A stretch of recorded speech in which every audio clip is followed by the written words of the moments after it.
সচিবালয় অগ্নিকাণ্ডের পর নিরাপত্তার স্বার্থে সাংবাদিক সহ সকল বেসরকারি ব্যক্তিবর্গের জন্য ইস্যুকৃত অস্থায়ী প্রবেশ পাস বাতিল করে আদেশ জারি করেছে স্বরাষ্ট্র মন্ত্রণালয়।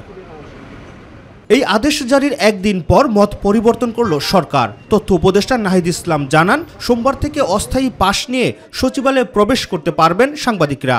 সাংবাদিকদের আবেদনের ভিত্তিতে নীতিমালা অনুযায়ী নতুন করে আবার স্থায়ী পাসের ব্যবস্থাটি করব এবং সেই সময় পর্যন্ত একটা সীমিত সংখ্যা একটা অস্থায়ী পাস আগামীকাল থেকে দেওয়া হবে।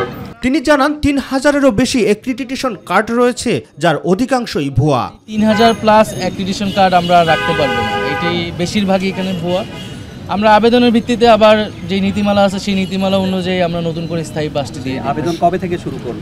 আমরা এটা কাল পরশু থেকে এটা শুরু করব। এদিকে এর আগে সচিবালয়ে বিটে কর্মরত সাংবাদিকদের সংগঠন বাংলাদেশ সেক্রেটারিয়েট রিপোর্টার্স ফোরামের নেতারা স্বরাষ্ট্র উপদেষ্টার সঙ্গে বৈঠক করে সাংবাদিকদের প্রবেশ করতে দেওয়ার দাবি জানান। আমাদের সভাপতি মাসফেসুদ্দিন মাতাবের নেতৃত্বে আমরা আজকে স্বরাষ্ট্র উপদেষ্টা মহোদয়ের সাথে সাক্ষাৎ করেছি। বৈঠক শেষে স্বরাষ্ট্র উপদেষ্টার দাবি মেনে নেয়ার কথা জানান সংগঠনের নেতারা। আগামীকালকে সকাল থেকেই আমাদের সচিবালয় বিটে বিএসআরএফের সদস্য যারা আছেন এবং তার পাশাপাশি সচিবালয়ে যারা রেগুলার এখানে বিটে কাজ করেন প্রত্যেকটি ভালো হাউস থেকে সবাই সেখানে প্রবেশ করতে পারবেন অস্থায়ী পাস নিয়ে। রাকিব হাসান, মাই টিভি, ঢাকা।